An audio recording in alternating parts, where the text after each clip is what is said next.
Hello there, Libra sign, my fellow Libra.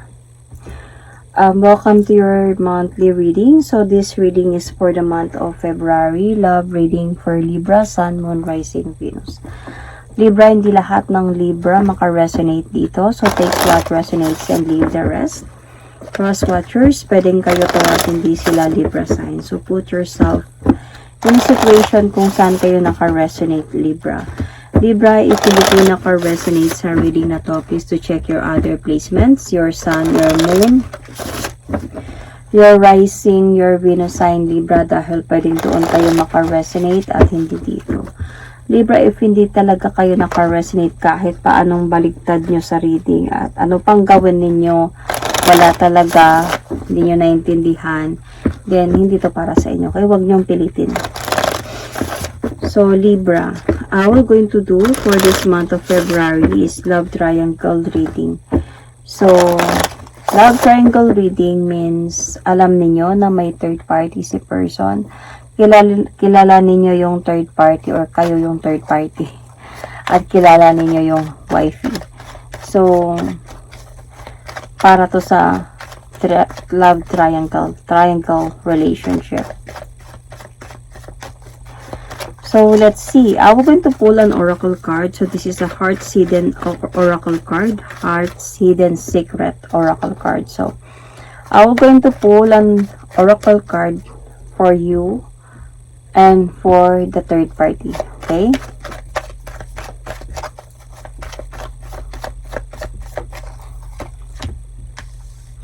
Escaping, avoiding, blocking, pushing away, Libra. So, titignan natin dito sa third party or the other person of your person. Releasing, let me go, moving on, walking away. Nako. I can see here that itong other party is siguro nalaman niya na may relasyon kayong dalawa. So, nilet go niya yung person mo. Ayaw niya na, gusto niya na mag-move on, mag-walk away na siya. Na bumabalik yung person mo sa'yo, ikaw naman is ina-avoid mo na siya. So, ayaw mo na, you are pushing him away, nag-escape ka, siguro mong iwas ka sa tawag niya, umiiwas ka sa messages niya, ganyan. But let's see, okay?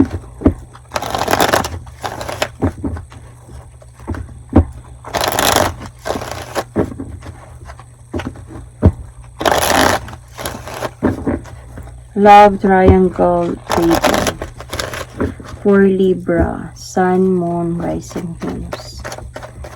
Libra, Love Triangle reading for Libra, Sun, Moon, Rising, Venus.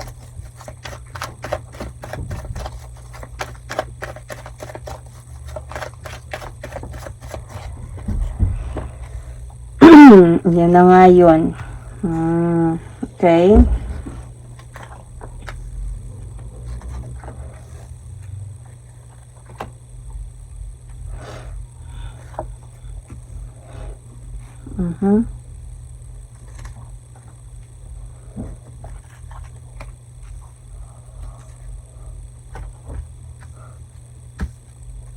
Yun lang.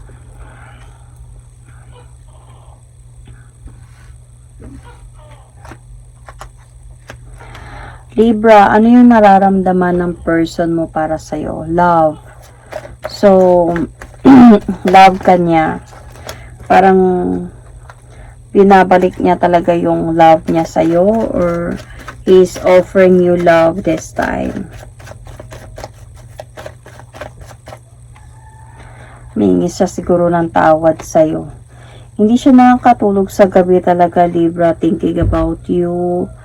Siguro, gusto niya talaga mag-offer sa'yo ng victory. Ito pa rin yung mga pangako niya sa'yo.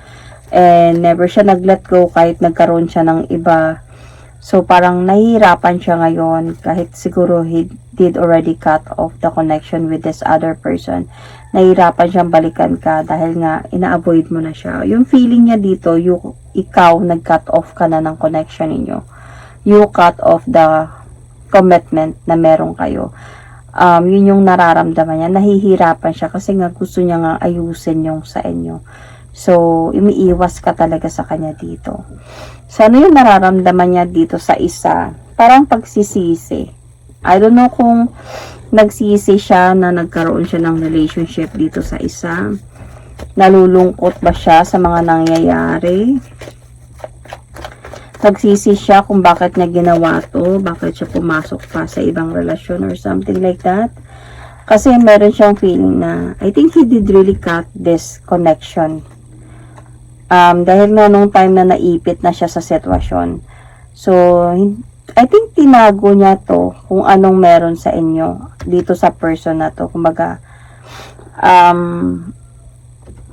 wala siyang idea about sa inyo. Pwedeng ganon. Or hindi lahat alam niya. Parang ganon. Siguro ang alam niya, hiwalay na kayo, ganyan-ganyan. So, hindi niya alam talaga lahat. Marami siyang tinago sa other person na to. And meron siyang feeling of disappointments from this other person. Kaya siya gusto niyang ayusin talaga yung sa inyo. And, what does he wants from you currently? Yun na nga, gusto niyang mabuo kayo ulit. Gusto niyang magkaroon ulit kayo ng successful relationship.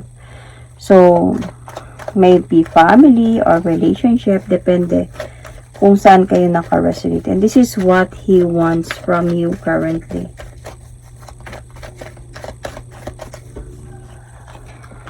So, parang nag-gather siya ng idea na gusto niya na this time maging honest and sincere sa'yo. I think because gusto niyang ipaglaban ka ulit. Nakita niya siguro yung worth mo as a person who is always there for him, who is always giving him anything, who is always being so generous and kind to him, who is giving everything to him. Kasi si Libra ganun magmahal eh. Si Libra, pag sobrang nagmahal talaga si Libra, halos lahat ibibigay niya sa taong mahal niya. Kasi Libra holds the relationship. Libra is under Venus. Venus is holding relationship. So si Libra talaga, kasi ang hawak ni Venus is si Libra at si Taurus. Si Taurus is more on yung naka-assign sa kanya is about money. Money and beauty, ganyan. And si Libra naman, relationship and love. Okay, pagdating kay Libra, yun yung hawak niya. Yun yung nakatoka sa kanya.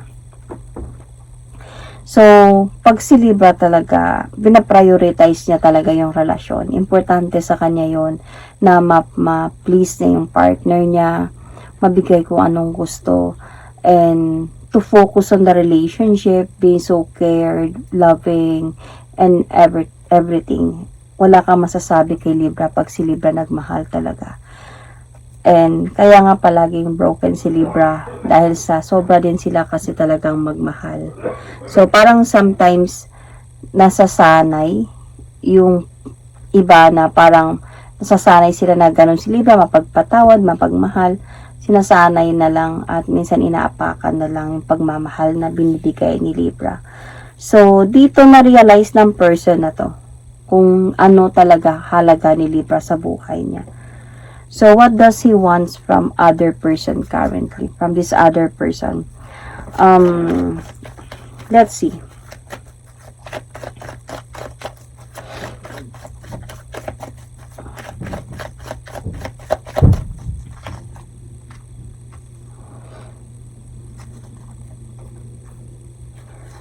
So, I can see here that sa other person na to, is, sa totoo lang, nagkagusto din siya dito sa person na to. But the thing here is, nasa point na meron siyang responsibility sa buhay. Okay, meron siyang responsibility. And, sometimes, you know, dahil nga ina-avoid mo siya, Libra, dahil nga, nablinak mo siya, or iniiwasan mo siya, you are pushing this person away. Dito na nakakaisip siya na mag-offer na lang siguro ako dito ng new beginning or mag-offer na lang siguro ako dito ng second chance. Ayusin ko na lang siguro tong sa amin. Parang ganon.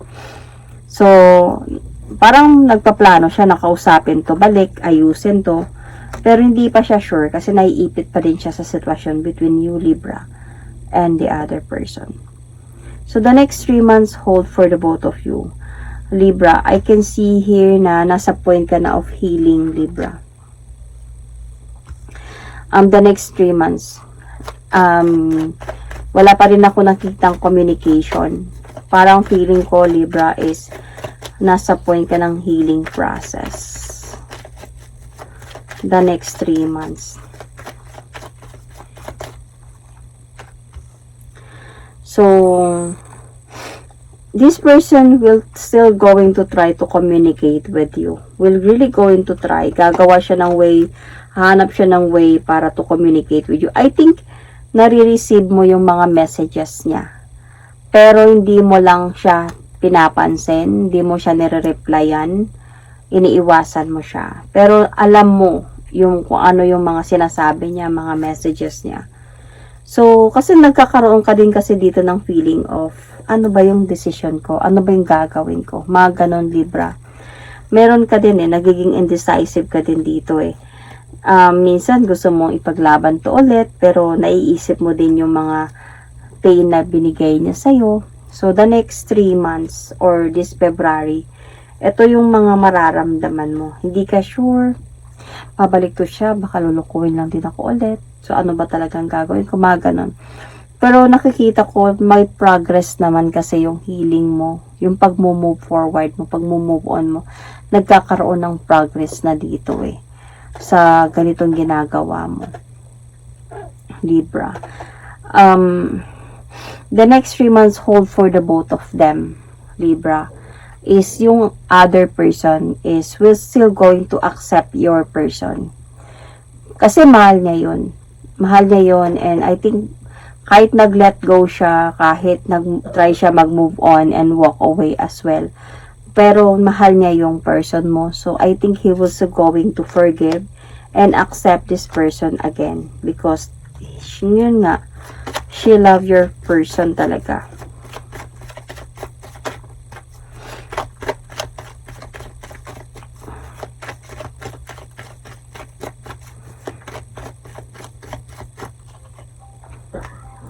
So, I can see here na na-miss niya din yun talaga yung person mo. Nung time na nag-iwalay sila, iniwalayin siya ba or nag-iwalay sila, na-miss niya talaga yung person mo. Kaya nung time na nagkaroon ng pagkakataon na bumalik sa kanya, binalikan niya din to.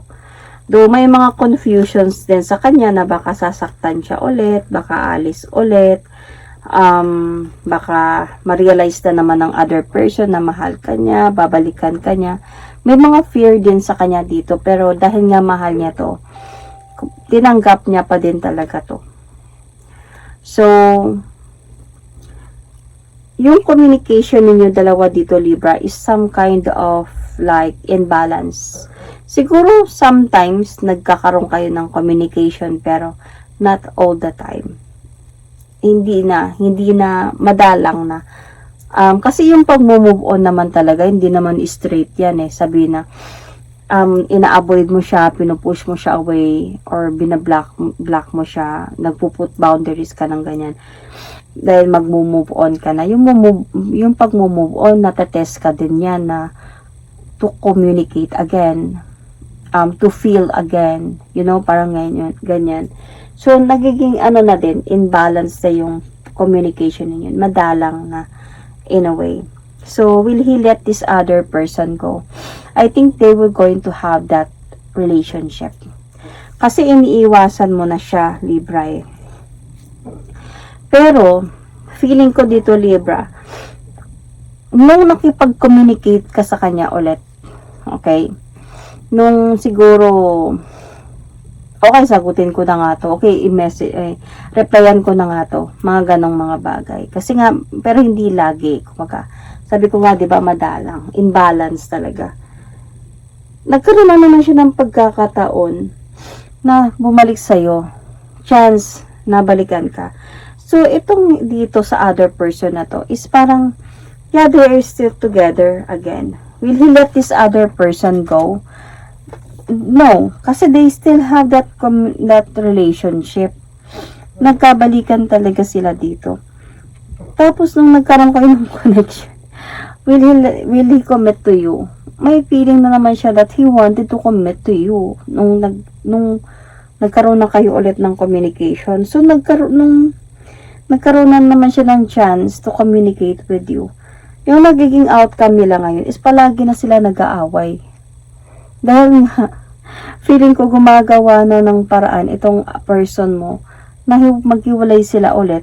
Kasi nga nagkakaroon na naman siya ng pagkakataon na bumalik sa'yo. Kasi nga, you answer the messages, the calls, or something. Nagkaroon siya ng hope na magkabalikan kayong dalawa. Pero yung outcome niyo dito is not sure. Libra, parang hindi sure yung magiging outcome niyo dito. So, parang nag-hope lang din talaga yung person mo. Let's see.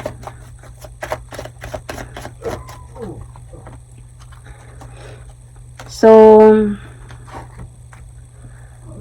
not sure because of yung communication. Hindi naman pag-aayos yun eh. Parang nag-communicate kayong dalawa pero nagtatalo pa rin kayo. Dahil siguro Libra, pinapamukha mo sa kanya yung pagkakamali niya. So, pag si Libra kasi magsalita na, masakit talaga magsalita si Libra. So, kung yung mga natitipon mong pain, natitipon mong mga kaalaman, mga natitipon mong mga gusto mong sabihin sa kanya, masasabi mo talaga dito, Libra. And pag magsalita si Libra kasi na pawang katotohanan lamang, masakit talaga magsalita. So, magtatalo lang kayo dito. Kaya yung connection niyo din, outcome niyo, hindi din sure eh. Wala din kasiguraduhan to. Kasi parang feeling ko, even ikaw, hindi ka din sure na you will going to take the leap of faith towards this person. So, kasi mapupuno ka na ng overthinks dito, Libra. May stress ka lang sa mga mangyayari because nga sa cheating na ginawa niya sa'yo, Libra, parang wala ka ng tiwala dito. So, aalis ka pa din. I think you was going to choose to move forward na. To end this na talaga, Libra. Kasi si Libra kasi, yun nga, sabi ko kanina, sobra siya magmahal. Pero once she's done, she's done. Ganun yung Libra, lalo na sa babae. Once si Libra tapos na. Mahirap, kung baga, ilang beses na kitang pinatawad. Kung once na mawalan na kasi si Libra ng gana, once mawalan na siya ng love, lalo na, yung person na to magiging stranger na lang talaga to kay Libra. So, I think Libra still did try, pero wala talaga eh. Parang wala na talagang gana si Libra dito. Kaya, wala din. Si Libra lang din mismo ang umalis dito sa connection na to. So, Libra, you might be dealing with Cancer, Scorpio, Pisces, Taurus, Virgo, Aquarius, Leo, Capricorn. You might have Capricorn in your chart. Could also be, you might be dealing with the same Libra, or might be this is you. You might be dealing with Cancer, as I said earlier. You might have Aquarius in your chart. Check your placements. So, you might also be dealing with Aries, Libra. Laging Aries, meron talaga yan because si Libra at saka si Aries, opposite signs yan sila. They always attract to each other talaga. Kung mapapansin ninyo, madaming relasyon na Aries, Libra because they always attract to each other talaga. Because they are opposite signs. Taurus, nandito din si Taurus. So, yun. Libra, that is my reading for you. So, I will going to pull an oracle card for you only, Libra. Okay? Oracle card for Libra sign.